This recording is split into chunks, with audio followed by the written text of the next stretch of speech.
एक बार की बात है, एक जगह एक राजा था जो अपनी ताकत और अक्लमंदी के लिए चारों तरफ बहुत मशहूर था।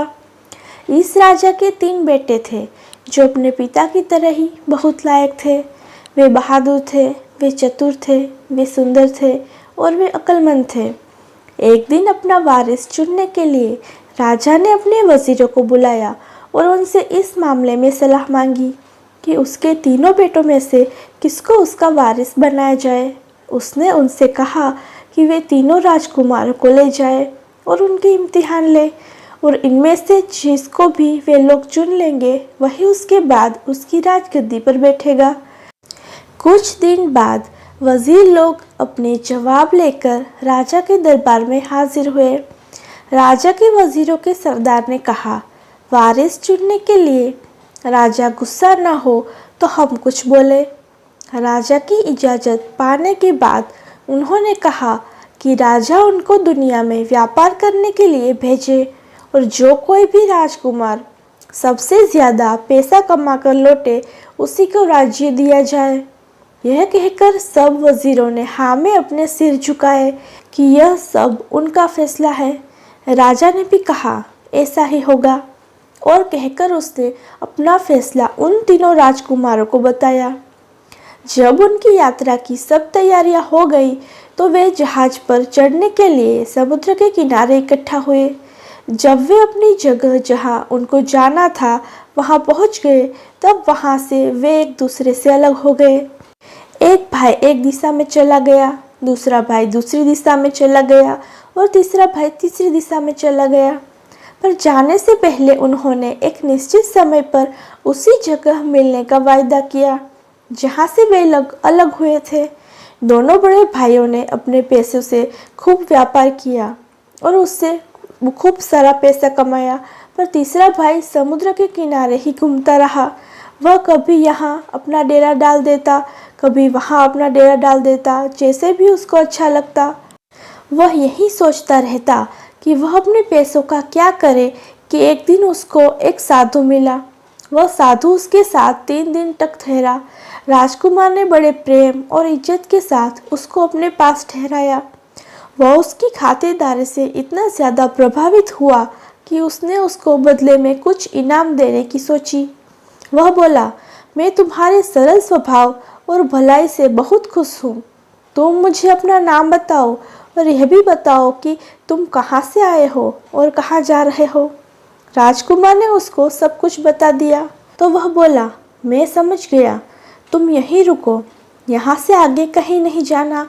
जब तक तुम्हारे भाई लोग यहाँ नहीं आते तुम अपने नौकरों को शहर भेजकर जितनी मक्का खरीद सकते हो खरीदने के लिए बोल दो और जब वह मक्का ले आए तो उसमें से कुछ मक्का रोज समुद्र में फेंकते रहना जब तक कि वह पूरी ख़त्म न हो जाए।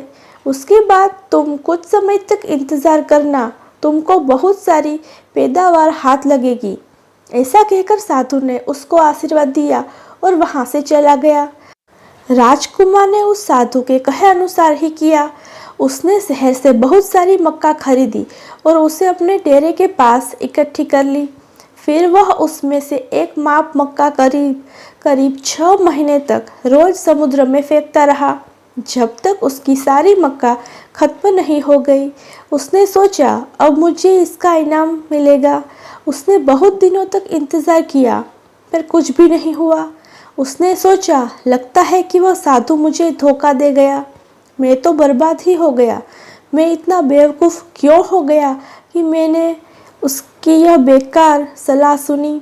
जब मेरे पिता और भाइयों को यह पता चलेगा कि मैंने अपना सारा पैसा समुद्र में फेंक दिया है तो वे क्या कहेंगे, वे मेरे ऊपर कितना हंसेंगे। मैं तो उनको कभी अपना चेहरा दिखाने लायक भी नहीं रहा। उफ, अब मुझे किसी दूर देश चले जाना चाहिए।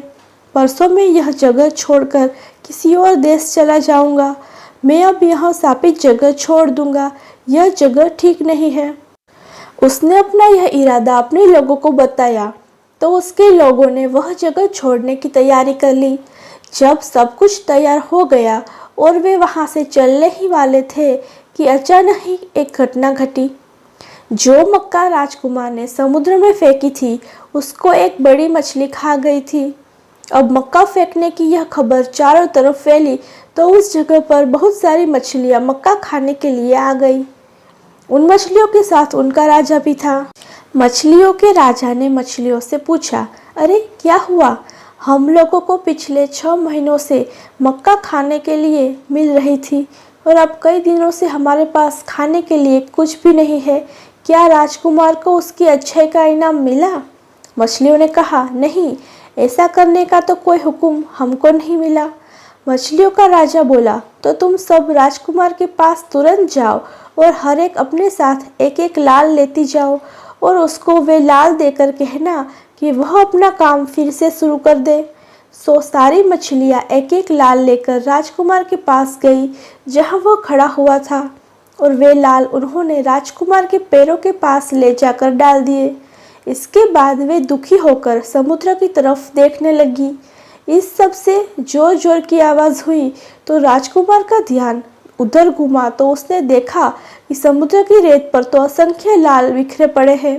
उसके मुंह से निकला, मैं भी कितना नीच आदमी हूँ, मुझे यह इनाम इसलिए मिल रहा है, मेरे जरा से विश्वास का इतना बड़ा इनाम तो नहीं हो सकता। यह कहकर उसने अपने वहाँ से जाने के सारे इंतज़ाम रुकवा दिए। उसने कहा, मैं यहीं रहूँगा जब तक मेरे भाई लोग यहाँ वापस आते हैं, हमारे तंबू फिर से गाड़ दिए जाए। यह हुक्म पाते ही राजकुमार के तंबू फिर से गाड़ दिए गए और राजकुमार के नौकरों का सरदार समुद्र की रेत से वे लाल बीनने चला गया जो मछलियाँ किनारे पर डाल गई थी। राजकुमार ने उसको सावधान किया और कहा कि यह बात शहर के या किसी और आदमी को मालूम नहीं होनी चाहिए। कोई भी आदमी इस बात को किसी से न कहे, यहाँ तक कि मेरे भाइयों को भी यह बात पता नहीं चलनी चाहिए। मैं तुम्हें चेतावनी देता हूँ, तुम मेरा विश्वास मत खोना। अगर तुम लोग मेरी बात मानोगे तो मैं तुम्हें भरपूर इनाम दूंगा। उसके नौकरों के सरदार ने उससे वायदा किया कि वह ऐसा ही करेगा। फिर जितने दिन भी राजकुमार वहाँ रहा, वह रोज मछलियों को मक्का खिलाता रहा। उसके खजाने का कहीं किसी को पता न चल जाए, इसके लिए उसने वे सब लाल गोबर के बने हुए छोटे छोटे ढेरों में छिपा दिए और फिर उन ढेरों को सुखा लिया। कुछ समय बाद उन लोगों के जाने का समय आया ताकि वे उस जगह पहुंच सके जहां उन तीनों भाइयों ने मिलने का वायदा किया था। यह तीसरा राजकुमार अपने समय का इतना पाबंद था कि वह उस समय तय की हुई जगह पर अपने भाइयों से 1-2 दिन पहले ही पहुंच गया। जब वे सब मिले तो उन्होंने एक दूसरे से पूछा, तुम्हारा कैसा रहा? सबसे बड़ा राजकुमार बोला, मैंने कपड़े का व्यापार किया और मैंने इतना पैसा कमाया। कहकर उसने बताया कि उसके कितना पैसा कमाया। उसके दोनों छोटे भाइयों ने उसकी बड़ी तारीफ की। दूसरा राजकुमार बोला, मैंने बनिए की तरह व्यापार किया और इतना पैसा कमाया। उसने भी अपनी कमाई हुई रकम बहुत सारी बताई तो दूसरे दोनों भाइयों ने उसकी भी खूब बड़ाई की। सबसे बाद में सबसे छोटा राजकुमार बोला, भाइयों जरा मेरी किस्मत देखो। कहकर उसने अपने साथ लाया गोबर के छोटे छोटे ढेरों का ढेर उनको दिखा दिया। उसके दोनों बड़े भाइयों ने अफसोस जाहिर करते हुए कहा, उफ, हमारे भाई ने यह कैसा व्यापार चुना जिसमें उसको कोई फायदा नहीं हुआ। जल्दी ही एक जहाज किराए पर ले लिया गया और तीनों राजकुमार अपने अपने नौकरों के साथ उस जहाज पर चढ़ गए और अपने देश की तरफ चल दिए। अब हुआ ऐसा कि जहाज लकड़ी के बारे में एक बहुत ही बेवकूफ़ी का फैसला हो गया। आधी दूर तक पहुंचने से पहले ही उनकी लकड़ियां बहुत कम रह गई। जहाज का कप्तान और दोनों बड़े राजकुमार सबसे छोटे राजकुमार के पास आए और उससे जहाज के लिए उसके गोबर के कुछ ढेर मांगे। उन्होंने उससे यह भी कहा कि वे देश पहुंचते ही उसकी कीमत उसको दे देंगे। राजकुमार ने उनको वे ढेर उतने ले जाने की इजाज़त दे दी जितने उनको वे चाहिए थे। सो अगले दिन उनमें से लाल निकालने के बाद उसने उनको काफ़ी बची यात्रा के लिए काफ़ी ढेर दे दिए। इस तरह जहाज ठीक समय पर उनके देश पहुंच गया और शाही सवारियां किनारे पर उतरी। तुरंत ही वे सब अपने पिता के महल की तरफ चल दिए। उनके घर पहुंचने के 1-2 दिन बाद ही राजा ने सारी जनता को बुलाया, जिसके सामने राज्य का वारिस घोषित किया जाना था।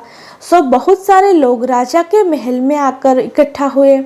राजा अपने शाही ढंग से अपने दरबारियों के साथ आकर बैठा। उसके चारों तरफ लोगों की भीड़ थी। राजा ने तीनों राजकुमारों को बुलाया ताकि वे राजा और जनता को अपना लाया हुआ पैसा दिखा सके और अपनी यात्रा के अनुभव सुना सके। सबसे पहले सबसे बड़ा राजकुमार आया। उसने बड़ी ऊंची आवाज में अपनी यात्रा का हाल बताया और अपनी लाई कमाई दिखाई। फिर दूसरा राजकुमार आया। उसने भी वैसा ही किया। जब लोगों ने उन दोनों को सुना तो चिल्लाकर बोले, इसी को हमारा राजा बनाओ, इसी को हमारा राजा बनाओ। फिर तीसरी राजकुमार की बारी आई तो उसने अपने गोबर के ढेर राजा और जनता को दिखाए। उसको देखकर सब लोग बहुत हंसे और हंसकर बोले, इसको जाने दो, इसको जाने दो। राजकुमार अपने पिता से बोला, इतनी जल्दी मत कीजिए पिताजी।